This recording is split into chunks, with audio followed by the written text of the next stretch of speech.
Welcome to Playful Beginnings, a podcast about the magic of play therapy for therapists, students, and anyone interested. In our podcast, we'll explore the deeper understanding of play therapy and the skills we use when working with children. We hope to help you understand the why behind what we do and how it helps kids heal and grow. I'm Dr. Christy Opiola, a working play therapist and university professor in North Carolina. I'm Dr. Maggie Parker, a play therapist.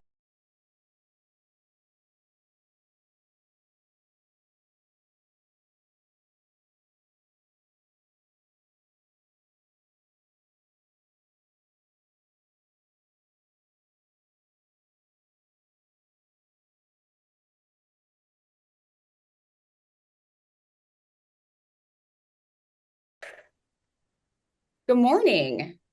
Good morning. Hello. We are so excited to have Dr. Ahou Line. You are our first ever return guest. Oh, I'm Mhm. a two-parter. So exciting. And it's parent partnership or partnership and parents. Which one is it? Parent Partnership Consulting. There we go. So she has parent partnership consulting and a lot of really awesome, very well thought out and informative online trainings that you guys can take that are super helpful and informative and that count towards RPT, which is really big. You want to make sure that what you are doing is aligned with our organizational standards, and you can trust Dr. Ahou Line for that. And she's also here to talk with us about her new book. Yay! You wrote a book. Oh, I have it. It's right here. Let me see. Working with parents in play therapy. So tell us about what what you're hoping for with this book, or what you envision people being able to utilize it for. Yeah. So when I started the doc program at UNT, I remember going in and being like, everyone has a thing. Everyone kind of knows what their research is, and really digging into, if I'm going to have to do all of these assignments, I wonder if I can just make them fit into things that I'm really interested in. So starting my very first assignment in the doc program, I remember thinking, I've been in practice for a while. I graduated with my master's, practiced, and then I went back to get my doctorate. And the thing that always made me the most nervous and the thing I struggled the most in as a play therapist was working with parents. I also used to be a middle school teacher. And so as a middle school teacher, I remember avoiding calling parents. So this has been a thing in my life always of, I love working with kids, but parents just freaked me out. I was always so nervous to talk to them. And I think in my master's program, I remember thinking, I know exactly what to do in the playroom, but when it comes to these parent consultations, I really feel like I'm floundering. And so throughout the doc program, every research paper I wrote, every self-directed project I did was really focused on the topic of including parents in play therapy, making them feel really connected to the process, but then also creating processes for supervisees and newer play therapists to just not feel so scared and overwhelmed by working with parents. So I took all of that. So I've kind of just been building it up since I started my doc program in 2019. And so it's always been in my mind of, I should probably put all this together somewhere. So when I graduated with my doctorate, it was always still in my mind, and I was still creating a lot of resources and things because I've been in practice this whole time too. So the book is kind of a two-part type thing. So there's a lot of content. So I have different chapters about the multicultural implications of working with parents, which is very research focused. I talk a lot about theory. I talk about the identity of becoming a parent. And all of that is very much grounded in research, very textbooky. But then what I really wanted to create with this book is a really practical guide so that play therapists in all different stages of their career can pick this up and use a lot of the practical resources in there. So for example, I have a whole chapter that is called a parent consultation guide, and it goes with the best practices for parent consultations chapter. And so in that guide, you literally can photocopy it and you fill it out in preparation for every parent meeting. So for your intake, your subsequent meetings, your final parent consultation, So I really see play therapists using that guide to just make themselves feel more comfortable. I also think it could be a really great resource for supervisees and supervisors who are really trying to build up this skill for their play therapists too.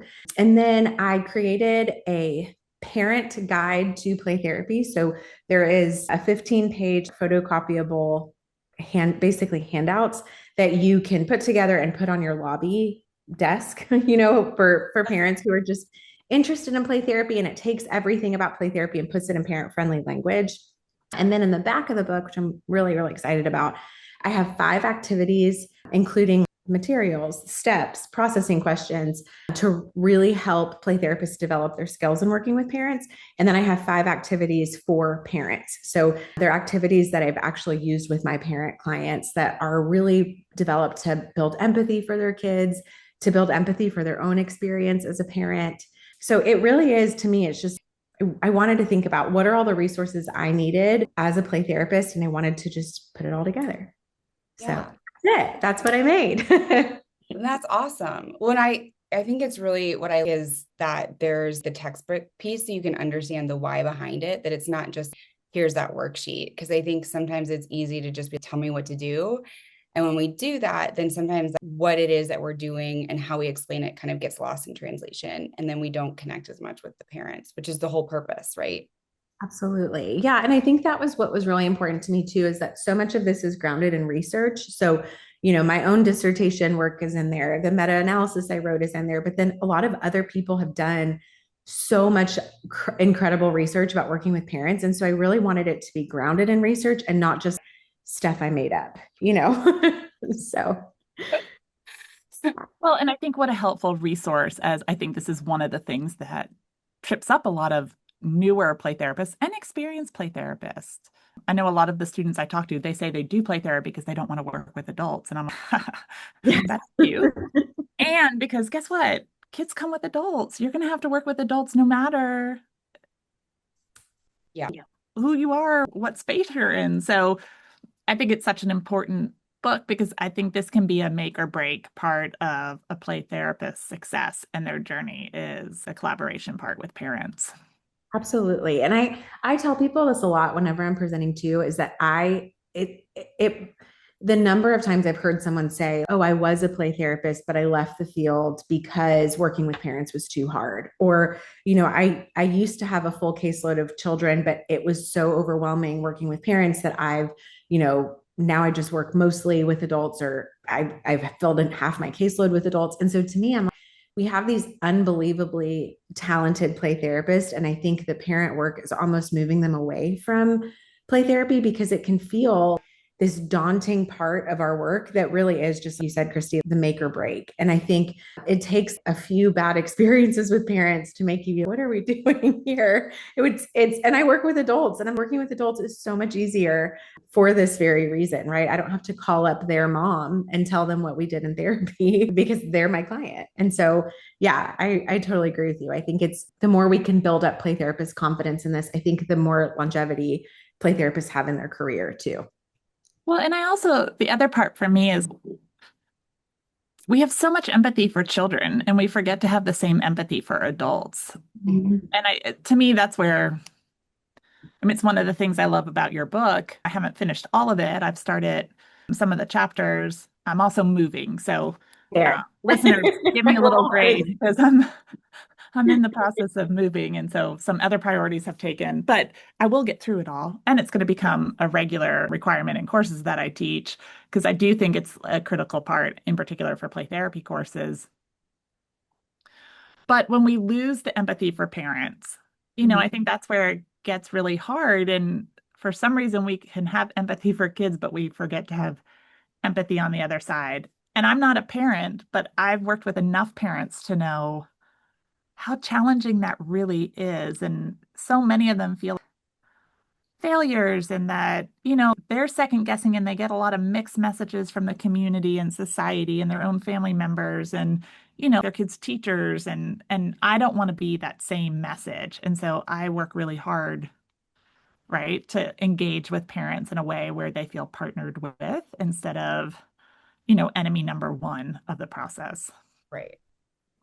Yeah, I always talk about how we have so much unconditional positive regard for kids. And then something happens where we're like, oh, they turn 18 and they should just know better.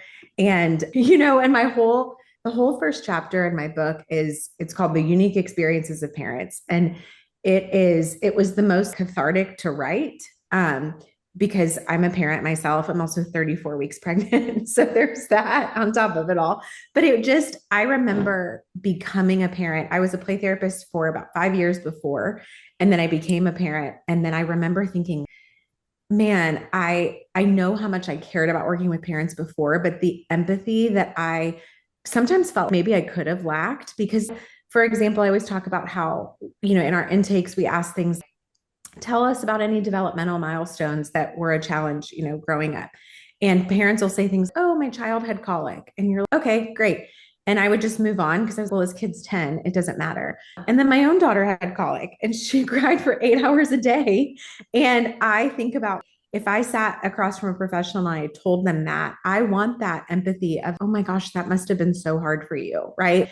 Those types of opportunities for connection. And I also think about what parents today specifically are facing. And there are so many challenges that I think parents are facing. I mean, in August of 24, they came out with the parent mental health advisory, and parents are struggling. I think parents are sounding the alarms. This is really hard. And it's not just, oh, parenting has always been hard. There are new things that make modern day parents really question everything they're doing.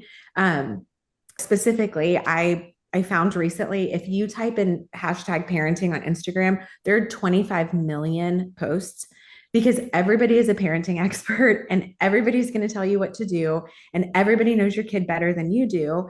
And so what we're facing too is a whole host of parents who just don't trust their own instincts. They don't trust their own parenting ability. And when I look at my own mom, man, she was so confident with everything she did, even when it wasn't great, but she thought she was doing a great job. And I find that so many modern day parents have lost that, right? They'll come into our office and they'll say, oh, well, I've taken this parenting course and this parenting course, and I paid for this. And you're like, yeah, but those people don't know your kid, So I think a lot of our work too is helping parents really start to trust themselves again. Because I think so many of us, and I say us because myself included, have lost that trust. Yeah. When we're mean to each other. So mean. Very mean to parents. Yes. There's just constantly eyes on you. And it used to be that it was, okay, if you're at a store and your kid melts down, you have those. And granted, people are putting this stuff on the internet. So in some ways there is some self-responsibility there, but I've seen people genuinely asking for help and just be ridiculed. And even me responding in empathy to them was, oh, I see you're a therapist, I'm going to report you to the board. And I'm like, what is happening? I think I texted you, Ahou. Oh my gosh, what is going on? People like the parents are out. Like there's no empathy, right? It's very, and it's frustrating because I do think we as a society are really wanting answers and help.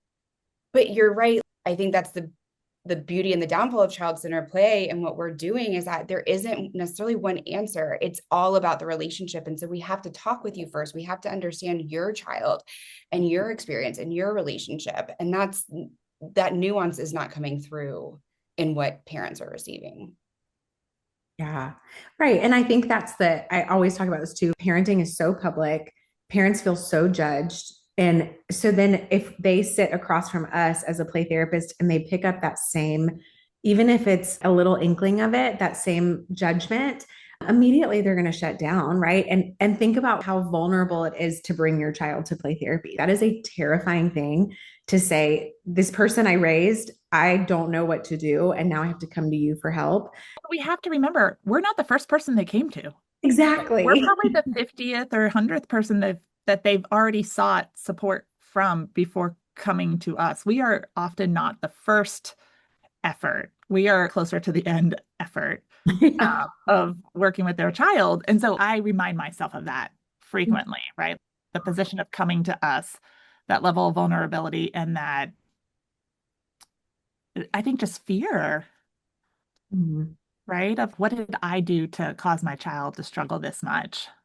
Yes. Yeah. I hear that sentence all the time too, of what did I do? Did I mess them up? Is it too late?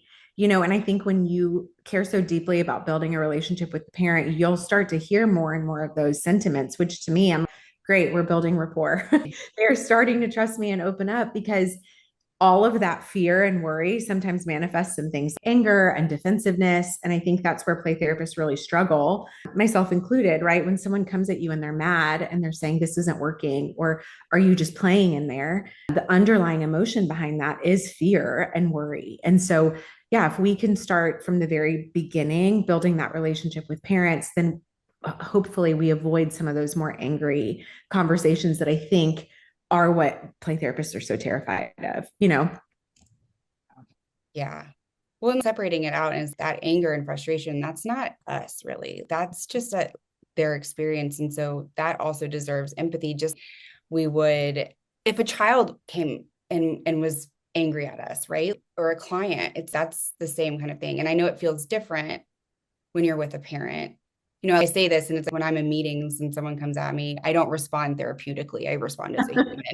But can you stay in that therapeutic space in those moments? Because there's something else happening. And that's hard, I think, in those moments to get bristly, I guess. Yeah. Yeah. I totally agree. What were you going to say? Sorry. I used to get very bristly. Yeah. My empathy increased so much when I had kids. Yeah. Like, oh, this is hard.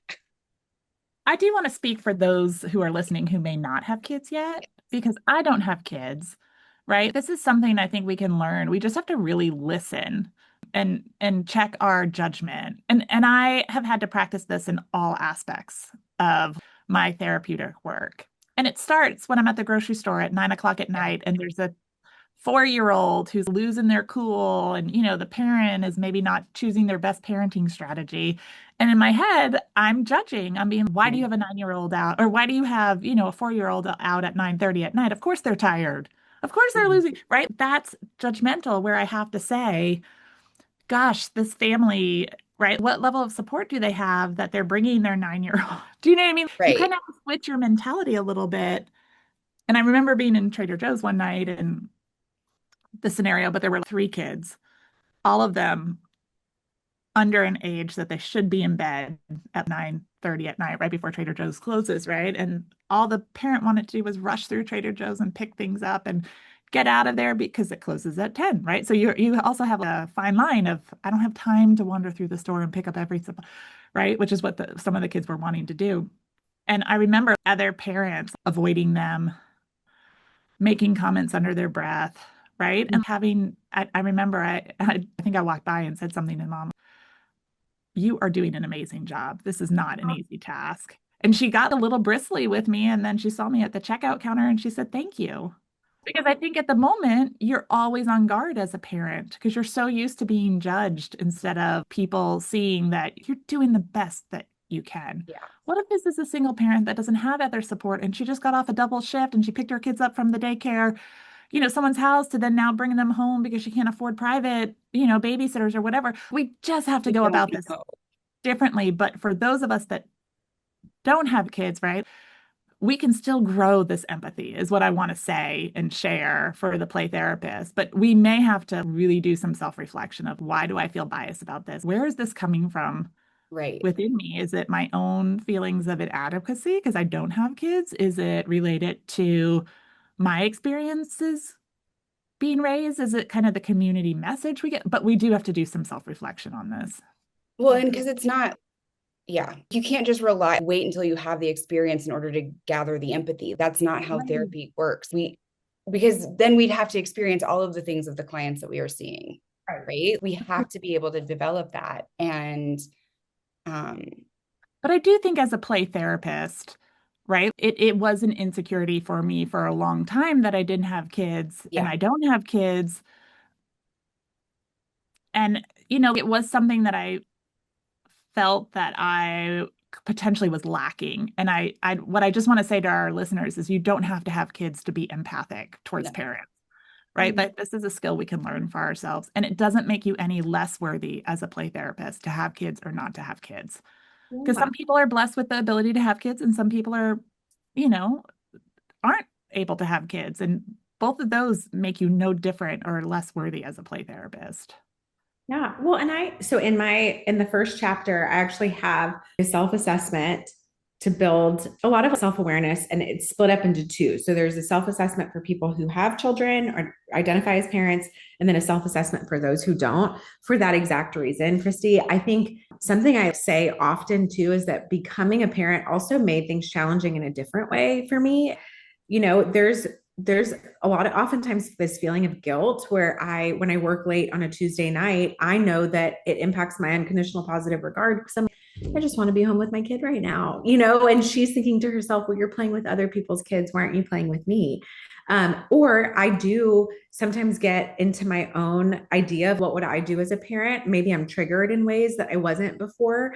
And so it's not even just, oh, hey, if you don't have kids, you are just as effective. Sometimes I think you have strengths that people who do have kids don't have, and again, because I've been on both sides and was a play therapist for so long without kids, I do think sometimes maybe even just my level of patience was higher before I had kids, because I have a 4-year-old and I'm pregnant. And so I also am thinking to myself, I'm at work, but I'm going to have to leave a little bit in my tank for when I go home and have to parent my own child, versus when I was a play therapist without kids, I wasn't thinking that, right? I'm going to give it my all today. So regardless, I think it's all hard. And so that's why I think even that self-assessment, when I was creating it, I was thinking, what did I need when I wasn't a parent to build my confidence, but also help me see things and view parents in a way that was really effective. Mm-hmm. Yeah. Hard. It is all hard. Everything's hard. Kids. I think it's so funny too, because when I think there's this misnomer because of the term play, that it's fun or easy because it's natural, right? Everybody does it. And I tell my students, this is the hardest thing I do. Being a play therapist is one of the most difficult. It requires so much more attention and focus and engagement.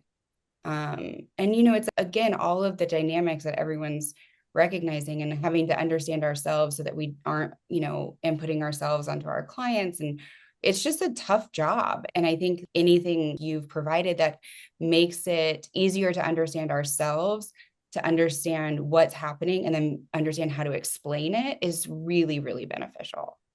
Yeah. Well, I think about too, some people, there's a lot of misconceptions, I think, about parent consultations out there of, if you're child-centered, which means that you follow the child's lead, that you should also follow the parent's lead and go in unprepared, right? Or fit them in where you can, or meet with a parent after every single session. A lot of things that I have very strong stances on. And I think that one of those things too is this idea that when you work with parents, to me, it takes double the energy. A parent consultation takes double, if not triple, the amount of work and energy and effort that working with an adult client does.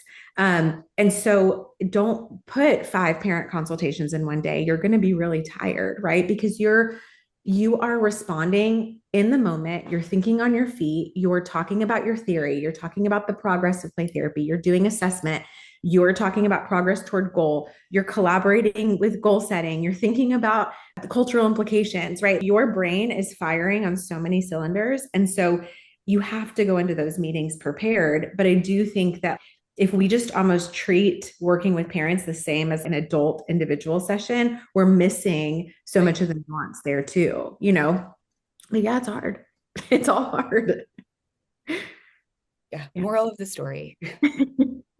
It's really hard. There's a lot of research that goes into it. Yes. Yeah. There's a lot of research. Yes. A lot of work. And there's, again, I think that's why I'm so passionate about this topic too, is I think some people, there's research that shows that play therapists agree that parent consultation work is very important and parent involvement is important. But in that same study, the majority of the participants reported that all of the parent work all the parent training that they received was postgraduate work. So in workshops or on the job training. And so again, I think that's why I'm so passionate about this topic, because it's not something that we usually have time for in grad school. You're lucky if you have one intro to play class. And so everything that you're learning is from your site when you're an intern or from your supervisor. And there are people who are doing this work so well. And so if you are working with them, then you're going to be really well trained. But if you're in a site where maybe parent work just isn't a big part of your job, of your day to day, if you're a school-based counselor, I never saw a parent. I just grabbed that kid and I took him into I took him into the play therapy room, and then I'd call a parent every now and again. But if it's not something that you're directly being supervised on, or if you're accessing these trainings, then I think a lot of times it's left up to us to figure out what to do. And then you've got play therapists who've been doing this for 9-10 years, and then but I'm still struggling with this one thing. And I think that takes a lot of humility and fear and integrity to say, man, I feel really skilled in all of this stuff, but this is a place where I'm still working. And I don't, to me, I think I'm so passionate about it because it should be in all of our grad classes. But if it's not, what can we as play therapists reach out for, and what tools do we have at our hands to then grow in that skill? Yeah. I mean, I still get nervous doing parent consults. Me too. And I think inevitably I forget where I was talking, inevitably at the 20-minute mark, I'm never going to fill up 50 minutes. This is never going to happen. And then it always does, but it's the same, I have to self-talk myself. You say this every time, you know what you're supposed to be doing, but it's scary. Totally. Once a month, I probably am, what am I doing? I can't believe I'm telling people what to do in this topic that I still am so bad at. So where I'll have a parent where you are making me question everything I've ever said. So, but again, I think that's the beauty of, I appreciate the fact that I'm still practicing, because it brings up so many new things that oh gosh, here's a new challenge I'd never thought about. Yeah. Well, this is awesome. I'm trying to think, what else should we ask? I don't know. It's just always so fun to see you. And you're going to be speaking for APT conference. Registration is open. You're a full day. Yes. Yeah. I'm talking about using play themes to communicate progress to parents. So I'm very excited. You need to come to that. Exciting. Yeah, that's awesome. And then what's your website so people can get your trainings? Oh, thank you. So it's just my name. So it's ahouline.com. And then if you click on trainings, I've got trainings and resources. So I have a number of APT approved trainings, all focused on working with parents. And then I've started to create a whole resource library too of things. I just created something I'm really excited about. And so I have all of the 20 play themes and then the internal statements according to Ray 2011. And then I created sample language of how to talk about it with a parent, and then what sample progress could look in that theme, and then how you would communicate that progress to parents. So it's this big document that I think is a handy dandy one-stop shop, especially because I think themes can feel overwhelming, and people only ever talk about 4 of them. I tend to stay away from them. I'm like, there's so many more than just power and control. Not every kid is power and control. So yeah, so I'm really excited about that. But I have other things too, email templates for parents, a parent consultation tracker, all types of things that I think are helpful. That's awesome. Which I think that is one of sometimes the harder things in therapy, is getting parents, not because they don't want to, right? But when you have to decide between your kid coming or you coming, you're always going to pick your kid to come. Right. And then when the financial, it's not cheap. No. And parents sometimes dictates how often you can meet with parents, even if that's not in the best interest of the therapeutic process. There's so many nuanced pieces to parent consultation. And so it is always a little bit of a tricky thing. And if they're not all on the same week, I can't always remember. If I'm going to be an honest play therapist here, when did we meet? All of the time.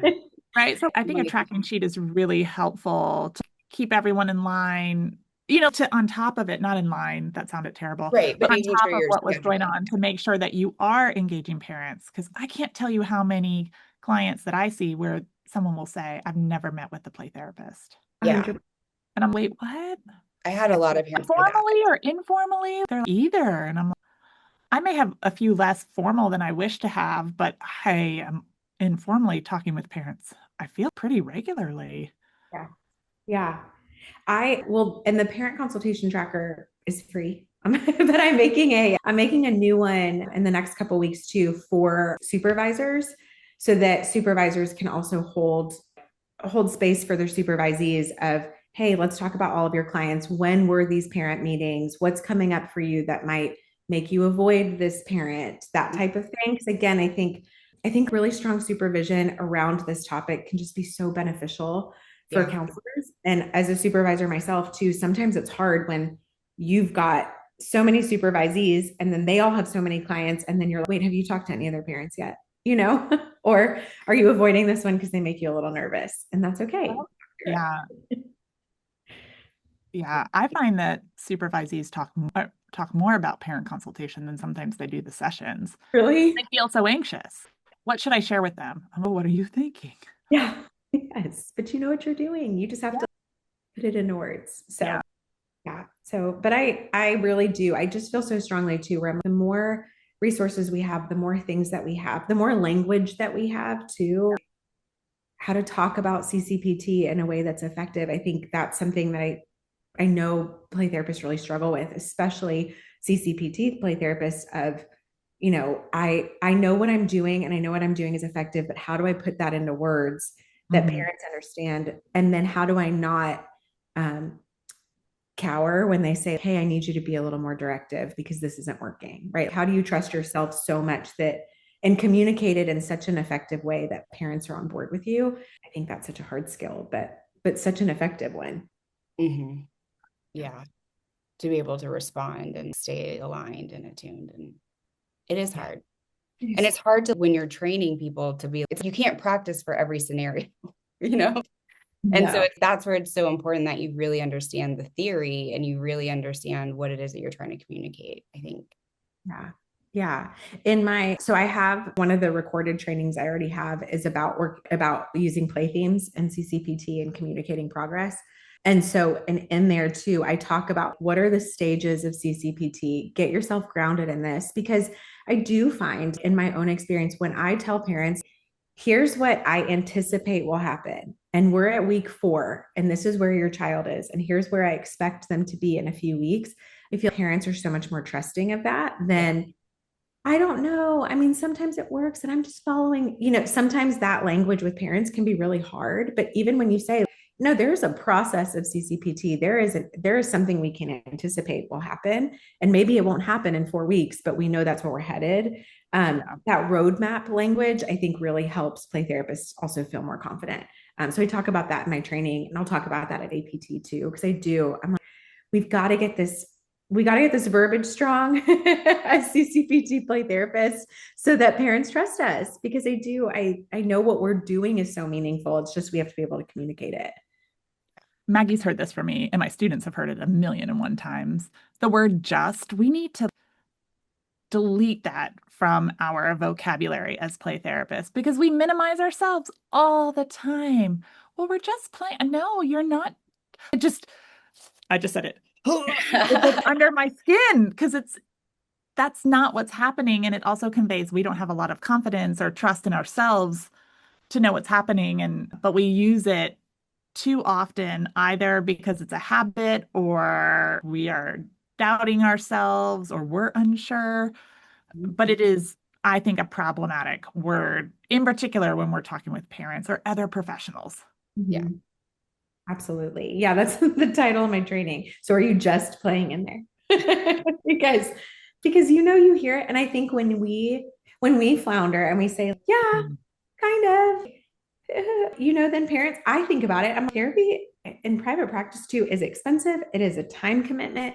You have to keep bringing them. You have to keep paying for this. And then I'm not even going to tell you what happens until 3 to 5 weeks in. So I'm requiring so much trust from you. And so I need to be able to speak confidently and effectively to what I'm doing. And there is, we know there's research that says CCPT is effective. There is a process that CCPT follows. It's not this magical nebulous thing. We see patterns in how kids heal, and so how do we communicate that? So that parents, especially ones that maybe are more logical in their thinking, they can come to us, right? I always think about my own partner, who is one of the most logical, direct people I've ever met. And I'm okay, if I was sitting across from him, what would I say?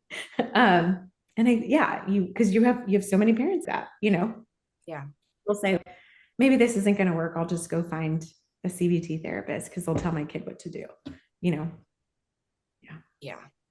Yeah. Or they'll do worksheets and then we know what happened in therapy that day. Mm-hmm. Yeah. Yeah. And after I say that out loud, don't say that about CBT play therapists, because I don't think that's always true either. No. It's just what I think parents believe Parents, sometimes. Yeah. So. Well, I really appreciate you coming. We love having you. Thank you guys so much for having me. I'm so grateful to be back. It's such an honor that you invited me back.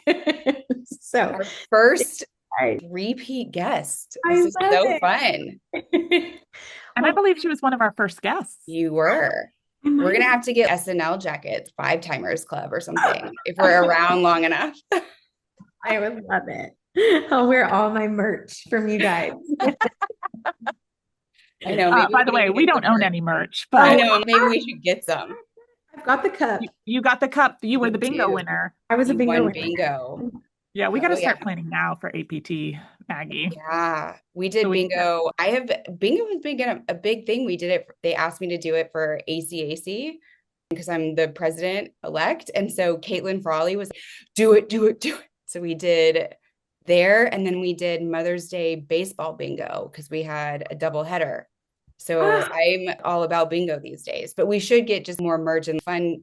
If you guys are listening and you have fun games you want to play at APT to, maybe get some prizes, let us know. Or if there are merch ideas you have for us, let us know that too. Maggie and I would love to know. Yeah, my friend's got a cricket. I'm going to say maybe a big crew neck sweater. I would love that. Your logo on it. So if you could play. I want one where they're embroidered, the sweaters that have the messages embroidered. Maybe we can just be Stop saying just. I was thinking it would be fun to have, I don't know if anyone on here listens to Jerry Brooks, but he is a teacher that has a YouTube channel and he kind of shares stories of being a teacher and an administrator. And so he creates stickers with all of the famous slogans that he has. And I thought, oh gosh, how fun would that be to have a series of stickers? We could have a Play Therapy podcast sticker, Play Therapy Space sticker, and then, or Playful Beginnings podcast and a Play Therapy Space sticker, but then also maybe quotes that we say regular, Maggie, that are just, or, that we hear in the field. That we create, some fun little stickers that people can either purchase or collect or magnet. My kids love these. They love them. They put them everywhere. But I'm okay. I need to make a post. Stop saying just. And I feel like if we were going to do what I say, it's 1,000%. I think I say that all of the time. And Ahou, I have to ask you this. It's totally a random question. Just get ready. I'm ready. Have you read What If Everyone Knew About Child Development? The book? No. Let me write this down. No, it's a great book. She just came out with a new one about play, but she's a child development expert. And her book I think it parallels play therapy really well, but it's the common things that children struggle with today and how they are developmentally normal. So it's written for parents and teachers. They're short chapters, or 4 or 5 pages, and then it has resources at the end. No, what a good idea. Right? But this is what I want to do. I was just going to say that this is something we should do, and we can not share this online. But the other idea I think that we need to write about is teachers working with parents. 100%. We need a book or an article or do some type of research where we're asking teachers what their biggest challenges and then turn that into a book. Yes. Because I think this is one of our biggest detriments, and I think this impacts parents feeling successful as well as their kids being successful in school. And school is just a part of childhood, right? But I get so many referrals and I have so much that I have to work with teachers trying to get them on board for kids, but also just meeting with parents and this new expectation that parents are available 24/7 to help their kids' behaviors at school. This has got to stop. Oh my gosh. It's got to stop. No. Well, and I'm headed toward kindergarten age. And so it's already starting where I'm, oh my God. And you just feel I am that mom. I'm so not on top of everything. Why are there so many forms? And then now, yeah, you're getting calls all the time. It's just a Or like, I have a, Maggie, we're going to cut this out, right? Hold on. Maggie, we're cutting this Yeah. section out. This was so wonderful. I feel like I've said that 8 million times. We even had to pause and have a whole conversation about things that we wanted to do in the future because it's so fun to be able to work with you and talk with you. And you're just so brilliant and so smart. And yeah, it's a joy. Thank you so much for having me. Sorry, Christy, I just cut you off. No. I was just going to say, thank you so much for sharing your passion of working with parents. It's going to make such a big impact in our field. Yeah.